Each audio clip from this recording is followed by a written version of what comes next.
Jaja Binks, Jaja Binks. Me say your humble servant, Jaja Binks, Jaja Binks. Oh, muy, I love you, Jaja Binks. Me say go Jaja Binks. Hello everybody, some would say I'm the reverse, and welcome to my review for The Flash Season 9, Episode 1, titled Wednesday Ever After. So, The Flash is back, of course, with its final season, Season 9. I'm really excited to jump into this season. I haven't watched The Flash live week to week since the beginning of Season 7, so I'm just glad to be back, watching The Flash every week. Even though I haven't enjoyed the past few seasons, I am hyped for just getting a new episode every week. So, yeah, it's a very bittersweet feeling because I do love this show, even though it has gone on, I think, a little bit too long. But it is going to be really fun to see how they're going to end it off, and it's going to be fun to see what kind of surprises and cameos they can bring into this season. But this first episode was pretty good. Decent start. I'm going to talk more about what the episode is about and what I liked and disliked in a second, but overall, I enjoyed it. It wasn't the greatest thing ever, but yeah. So let's go in depth about the episode. So the episode starts with this showdown between Team Flash and Tar Pit, who is a villain from Season 2. It was very surprising to see him show up again. He was the last person I was expecting to show up. And then Frost showed up for the fight, which of course nobody was expecting because she died last season. Turns out it was a nightmare. It was something. It was a nightmare that Barry was having. Everyone starts to die. They're dropping like flies, and Barry wakes up in a cold sweat. And yeah, so it's been a week since the end of Season 8, and he's been having nightmares, and he's basically been worrying about Iris. Iris' safety after all the Mirrorverse stuff and the time sickness in Season 8. This is kind of their first time actually being able to spend time together as a couple. So he's been worrying about her a little bit. He's been having these nightmares, and that's how we start the episode. And that's really what this episode is all about, is Barry and Iris, which I'm not a huge West Allen fan. I've never been a huge West Allen fan, but I do have to admit that it was cool to get an episode that was mostly about them. After having 2 to 3 seasons of them just not being together, it was cool to see them get an episode. Just a lot of it was about them and their relationship. So even though I'm not a huge fan of West Allen, that was cool. But yeah, that's what this episode's about. Basically, Barry, fearing for Iris' life, he creates what he calls a map book, which is a catalog of his and her future, everything that's going to happen to them in the future. I don't really understand the map book all too well, how he made it, how he knows what's going to happen. I guess, I don't know, did he time travel to the future or something, or I don't know. It was kind of a weird storyline. I felt like it was kind of tacky and dumb, and it kind of a regression for his character. I feel like he should know by now not to mess with the timeline, and not to mess with destiny and fate and all that. And that fate and destiny it's not absolute. He literally avoided dying in Crisis. He was fated to die. He didn't die. I just felt like this storyline was really weird for his character, especially at this point in his life. So I totally agreed with Iris in the debate of, do we want to know our future, or do we want to live our lives like normal people? But the main storyline involving the map book and everything, we get the time loop aspect of it, which is what the title Wednesday Ever After is kind of referring to. We've had time loop episodes in the Arrowverse, of course, before. We had one in Arrow, final season. We've had one in Legends with Season 3 with Zari and the Wave Rider blowing up. And then we've also had one in The Flash in Season 5 with XS trying to save Team Flash from Cicada, and every time she goes back in time, one of the members died, and that was a really fun episode. I'd say that this is probably the weaker of the 2 time loop episodes, but I do enjoy time loop episodes. They're fun, especially when they're done right, and yeah, I enjoyed it. And they did some fun stuff with that. There were some funny moments, like Barry and Chester trying to, figure out how to fix the battery or whatever the machine was that was causing this time loop. They were trying to fix it, and it kept blowing up. That was fun, and there was just some fun stuff going on. And then, eventually Iris and Barry, they're going through this loop again and again, living the same day over and over again, and they eventually just decide, you know what, let's just enjoy ourselves for a while. Let's stop caring, and let's just, they start drinking, and they're swimming in a pool and everything, and they're just all upbeat. It was a fun moment. Yeah, I enjoyed the time loop stuff. It didn't make a whole lot of sense, why this time loop happened, and I don't know. It was a kind of a weird storyline the way that they explained it, but I had fun with it, I guess. The next thing I wanted to talk about quickly was Captain Boomerang, who is the villain this week, and it was really cool to see Flash fight a version of Captain Boomerang, since the only version we've had was on Arrow, and considering he's just an iconic Flash villain, he's one of the Flash's most important rogues in the comics, it was, it's weird that it took 9 seasons, but it was cool that we finally got the Flash versus Captain Boomerang, and he's got the comic-accurate design, and it was cool. I liked it, and I liked the actor. I thought he did a really good job. I liked his energy, his charisma, so I enjoyed that. And the CGI in their fight was great. That's something I want to talk about. The CGI, the cinematography, the camera work, that was all really, really awesome throughout this episode. We got a new aspect ratio, and the camera work, again, was just great. The CGI was very good. It looks like they have a bigger budget, almost. I don't know if that's because we have less episodes this season or what, but I thought it looked really, really good. So, yeah. Some other stuff to talk about. We have some side character stuff going on first. We have Cecile. Cecile is training. Obviously, she's kind of leveled up in the past few seasons, specifically season 8. She leveled up. So, yeah. Nothing much to talk about there. They're just training her to use her telepathy or her telekinesis or whatever it's called. I just don't like her character very much, so I don't really care. Next is Cecile and Allegra. Or, excuse me, Chester and Allegra. Their romance has been, on and off. This little awkward thing that's been going on for the past few seasons. I really don't care. I do not like either of their characters, and I think that they certainly have chemistry. It's just their characters are so poorly written and so just bland that I really do not care about their relationship. And their kiss in this episode, I did not care about it at all. It was also very weird. The way it was paced and structured within the episode was kind of weird in my opinion, but yeah. Then we had the Caitlyn stuff, which of course was one of the cliffhangers from last season, was what's going on with Caitlyn, because obviously she's trying to bring Frost back, and she went into the capsule to try to bring Frost back, and it didn't work, and we were getting a new character.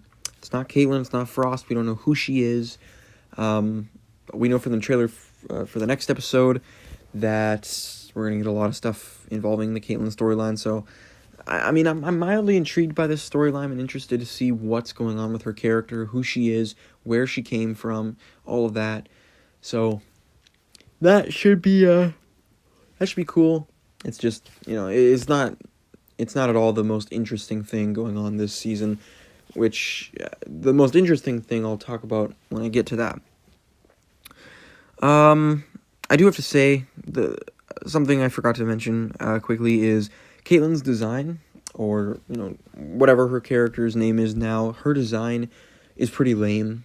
I was expecting, I don't know what I was expecting. Something along the lines of Frost, but maybe a little different. I don't know. It's just Danielle Pennebaker with some blue extensions in her hair. It looks very cheap and it looks very lame. So I'm not a huge fan of that, but yeah. What else is there to talk about quickly? There were a few little things in this episode. I talked about the improved CGI, the cinematography. Kristen Kramer's back. I wasn't expecting, or I should say, I didn't know if she was going to come back, because she, if I remember correctly, she hadn't been in a lot of Season 8, especially the latter half of Season 8, so I was wondering when they'd bring her back, and to be honest, I don't mind her character. I kind of like her after the Goldface episode from last season. I liked her in that episode, and I liked her here as well. Her storyline with Barry, something really cool is, basically Barry is going to become the director of the CSI division, which in and of itself is pretty cool, but it's also a reference, or at least, it's a payoff from the Gideon scene all the way back in Season 1, Episode 20, The Trap, where Cisco, Caitlin, and Barry find the time vault, and Gideon says, Central City Police CSI Division Director. I don't remember exactly what she says, but this is paying off of that. So it's really cool to see them reference that, to come back to that, and I really wasn't expecting that. Even though they said that there's going to be a lot of Season 1 connections, and they're going to be, kind of tying up loose ends from Season 1, that was a neat surprise. I liked that. And then finally, I guess the final thing to talk about, actually, never mind, I thought of one more thing. Joe leaving. Before we get to the bombshell of the episode, the thing I'm most excited about for this season, let's talk about Joe leaving. So, Joe announced at the end of the episode that he wants to leave, and he wants to leave Central City, and yada yada yada. I don't know I don't know how to feel about that. I mean, we all knew that Jesse L. Martin wasn't going to be in this season for too long. He'd only have a few episodes. I guess this is a cool way for them to actually explain him, or not necessarily a cool way, but I like that they're explaining why he won't be in certain episodes, instead of just his character not showing up at all, which is something that this show does a lot, is just some random member of Team Flash will be gone for episodes on end. I remember, I think it was season 6, Ralph was gone for maybe half the season. There was no Ralph. That was weird. But yeah, they do that a lot, so at least they're explaining Jesse L. Martin's absence from a lot of the episodes. They didn't have to do that. But I do have mixed feelings on it, because I do love Joe, and it would have been awesome to see him a little bit more in the final season. But of course, Jesse L. Martin has his new show and everything, so yeah. I guess we'll see how that explanation of where he's going and what he's going to be doing, I guess we'll see what that's going to be and what that's going to look like. As long as he's back for the series finale, I'm fine with him, taking an absence from this season, just as long as we get to see him in the finale, as well as the Wally episode. I want to see some interactions between him and Wally, because father and son, and the West family has just great chemistry together. But yeah, let's talk about the big bombshell of the episode, and that is, of course, the ending. Captain Boomerang, we learned earlier in the episode that he's working with someone. There's some brains behind the brawn, and the end of the episode ends with him going back to the lair or whatever, the supervillain lair, and he gets more boomerangs, which was kind of a funny scene, how he gets paid in boomerangs. And then we get Red Death showing up. Of course, if you've been paying attention to the behind-the-scenes stuff for this season, you will have known that the Red Death would show up in this season and would be the villain of at least this first arc. I really enjoyed this scene. I think the Red Death, at least now, when the whole vibration and lightning thing is covering up the costume, at least now it looks great. It's kind of just this shadowy figure with red lightning and red eyes, and it looked really cool, very menacing. I like the voice, I like it all. The dialogue was decent, and yeah, I enjoyed the scene, and I'm excited to see more of Red Death, even though I'm not too optimistic with Javicia Leslie playing the character. I think if it would have been underwhelming if it was Bruce Wayne, because Bruce Wayne and Flash have no connection, and the Arrowverse version of Bruce Wayne is very underdeveloped and stuff, but I don't know. I just don't like Batwoman. I don't like the show. I think Javicia Leslie is definitely better than Ryan. What's her name?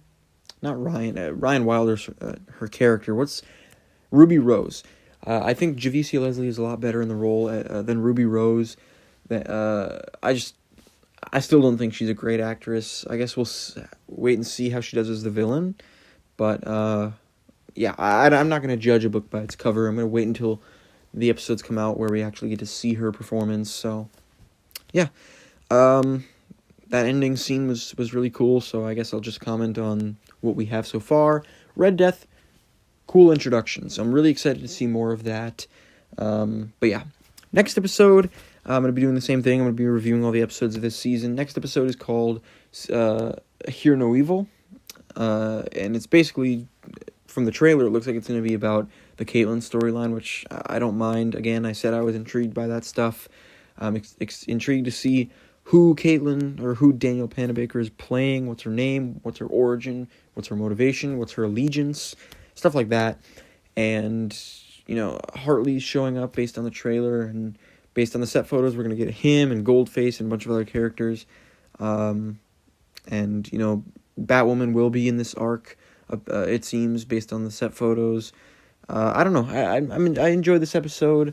I'm not gonna. I was about to rank it and give it, you know, maybe a tier ranking for the tier list, but I guess I'll save that for after the season's over, because I'm gonna be updating my tier list with the final episodes of the show with season 9. But yeah, overall, this was a fun episode. A little bit more fillery than I would have hoped, because we only have 13 episodes, but I did enjoy it. There was some cool stuff, and I'm intrigued to see where all this stuff is going. So, without further ado, hope you guys enjoyed. Thank you for watching. Don't forget to like, share, and subscribe, and comment below. Tell me what you thought of the episode, excuse me, and what are you excited for with this season? Is it the Red Death storyline? Are you intrigued by what they set up in this episode? Or are you just excited for the later episodes of this season? Oliver Queen coming back, potentially Cobalt Blue, whatever they're doing with the finale. I'm excited for all of it, but right now I'm focused, of course, on the Red Death stuff and the Caitlyn stuff. So yeah, I'm really excited for The Flash to be back for season 9, the final season. I really hope it ends with a bang. So thank you for watching. Stay tuned for my future reviews, and see ya.